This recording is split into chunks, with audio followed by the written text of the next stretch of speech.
What's going on, guys? It's your boy Christian Perez back at you with another video. So the lesson or the message that I want to send you guys today, and you know, I've been lucky, and you've heard me say it, and you've heard Bazio say it: surround yourself with like-minded people. Surround yourself with successful people. So the message is, and I've been lucky enough to, because I'm surrounded by those kind of people, don't wish time away. Don't wish time away. If you're in barber school right now, or in cosmetology school, or just in a tight place, and there's always light at the end of the tunnel. Don't wish time away. Time is the one commodity that we cannot buy. You can't get it back. So don't wish it away. Appreciate the moment. Savor the moment. Take it in. It'll just make sweeter times that much better. So again, don't wish time away. And listen, I've been there, right? I've been in barber school. I was just there with my wife last year. She just finished cosmetology school. She just got a job. Shout out, baby, I love you. She just got a job. She's in the hair industry now. So I've been there. It's hard sometimes to not think, man, I can't wait to finish this. Man, I got another 800 hours to go. Man, I can't wait till I get a job. Man, I can't wait till I build clientele. All that will come in due time, but you cannot get that time back. Cannot buy time. Don't wish time away.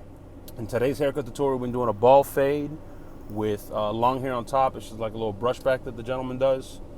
Make sure you subscribe, turn on notifications. Make sure you smash that like button, get active in the comments so that I can communicate back and forth. You know what I mean? If anybody tells you, to wish time away, you tell them it doesn't matter what they think, because there's always light at the end of the tunnel. So as usual, I always appreciate your time. All right, guys, so let's get it. Like I said in the intro, we're going to be doing a bald fade with long hair up top. The gentleman does a brush back. We're not going to cut any hair up the top, but we are going to use shear over comb technique to blend it into the top. So it's a nice smooth transition. So here's a little before action.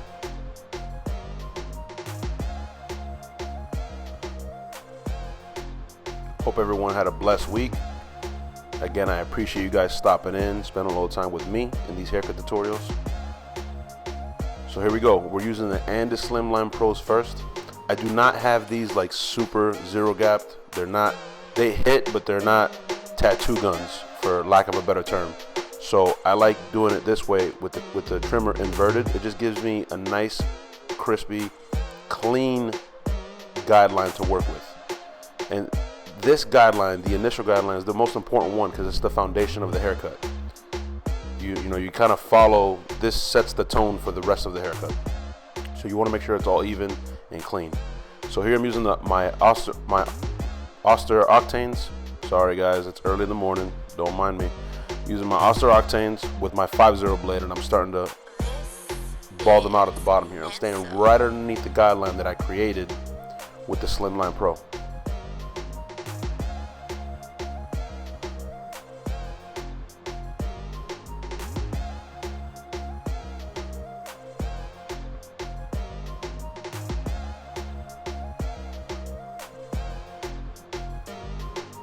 So here I'm using the Andes foil shaver.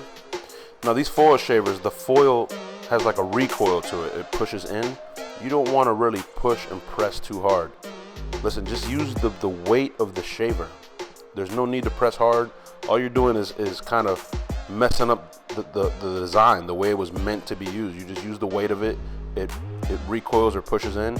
It feeds the hair in. If you start pushing extra hard, it's not going to work right. You can cause razor burn, irritation. It's just not necessary. Plus you're creating a line that you're just making more work for yourself.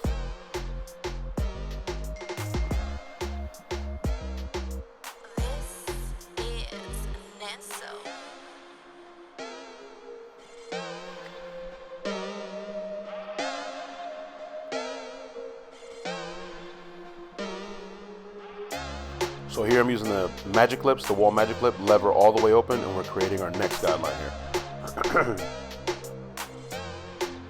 You can see I keep all my guidelines nice and neat, all even all the way around. I go up the same amount everywhere, all the way around the head. There's no inconsistencies. Again, clean guidelines equals clean work.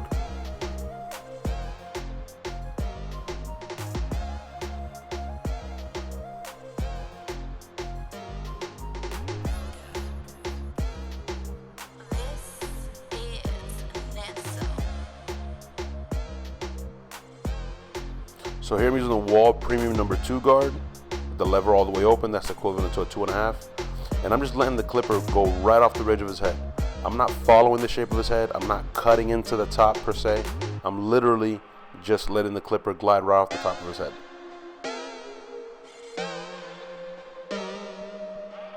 When it comes to gentleman cuts like this, and not just this particular cut, you want a square shape, right? So like a round shape, that's more feminine, that's for women. So when you let the clipper come right off the head, instead of right off the ridge, instead of following the shape of his head, you're not creating that round shape. I used to have a bad habit of doing that, and it creates that round shape. Yeah, it's just blended, but it doesn't look masculine. So here I'm using the Wall Premium 1.5 guard, the lever with the lever all the way open, and I'm cutting right into that number 2.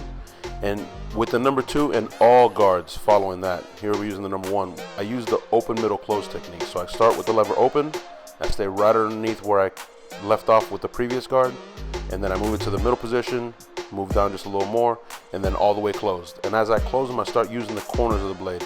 And you can see I kind of rock the clipper back and forth, left and right. And what I'm doing there is I'm kind of cross-checking my work as I go, because the hair grows in different directions, right? So instead of me having to go back and detail, which I'm going to detail anyways, it just saves you time on the detail work. So here we're erasing the bald line. Start off with the clipper all the way closed and start attacking that line. And as you erase, open it 1/4 of a notch and go up a little more, and then open it another 1/4 of a notch until it's erased and you have the lever all the way open. So here, what you do to one side, right, you must do to another, unless my man's trying to be Two-Face or some sort of, crazy avant-garde haircut. What you do to one side, you must do to the other. So you follow the same steps. Start off with the number 2, move down to the 1.5, the 1, and then the half guard. And again, as you close from the open to the middle to the close position, you want to use the corners of your blade. You see I'm rocking the clipper back and forth. That way I'm cutting all those little hairs that are growing in different directions. Even though here predominantly you can see his hair grows forward at an angle. Still, cut in both directions. It saves you time later, trust me. Here I'm using the half guard.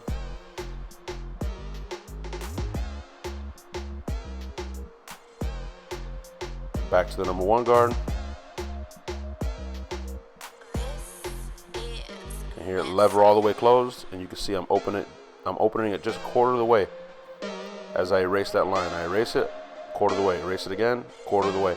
And there exclusively, I like to use the corners of the blade so that I don't risk raising the fade.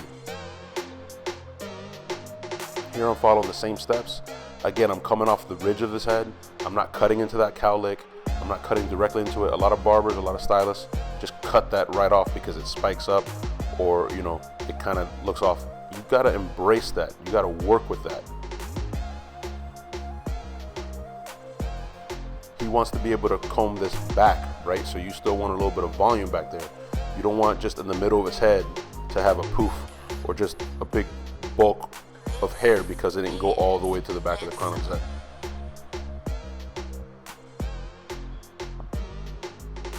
Here we're doing the same thing.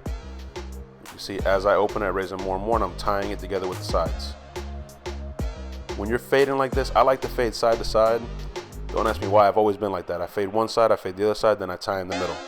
If you don't feel comfortable doing that, you can follow the steps with the number 2 all the way around, with the 1.5 all the way around, so on and so forth.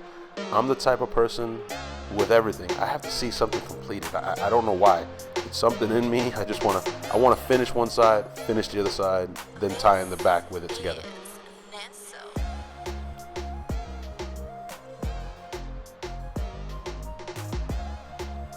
So here I'm tying in the back with the sides, and I'm doing a lot of my detail work here.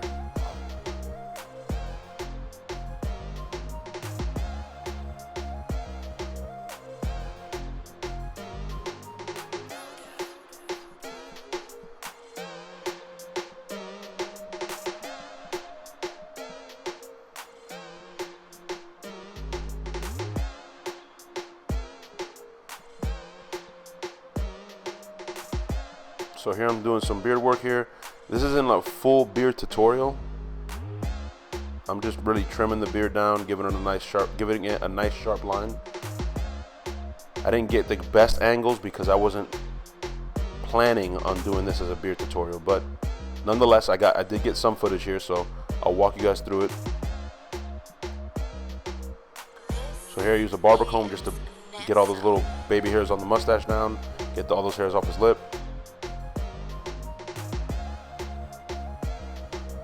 When you're doing a full beard like this, you want to stay under the jawline. You know, it's your job to educate the customer. Now, if the customer wants it on the jawline, then it is what it is. But for the most part, I try and educate my customers. It just looks better. It looks unproportioned when you have a wide beard up top and then you have it on the jawline, and you guys can kind of picture what I'm saying. If they're gonna do a chin strap or something much skinnier, then it's fine to do it on the jawline. But predominantly, when you're doing a full beard, you want to do it under the jawline. So here I'm using 245 shave gel. You guys know all about that. Best shave gel on the market. You guys know I'm biased though. Check it out for yourself if you don't believe me. Tune45.com. You can see here the gel leaves a residue behind. All shave gels do that. So you can see I still have the barber comb with me, and at one point here I wipe that off because it looks nice and sharp right there. But as soon as that customer goes home, takes a shower, or washes their face, that residue is going to come off and the line's not going to look as sharp. You see I wiped it off there. You want to wipe it off and go back over it. Make sure that that nice sharp line is there even after they take a shower or wash their face. Nothing's more disappointing as a customer to have, you know, a haircut or your beard look one way and you get home and it looks another way after you took a shower. You take a shower, get dressed, you're ready to go out, and all of a sudden, wait a minute, my beard doesn't look right. You want to make sure you wipe off that excess residue and give them that nice sharp line. So here I'm using shear over comb technique, and what I'm doing is I'm tilting the comb back towards myself, and any hair that falls over the spine, which is the backbone of the comb, is the hair that I'm cutting off. This is just tying it all together with the sides. And this is pretty much it, guys. Again, I want to thank you guys for stopping by my channel, spending some time out of your busy day with me in these haircut tutorials, and I'll see y'all next week. Make sure you stay tuned. There's another video coming up at the bottom here. Appreciate y'all's time.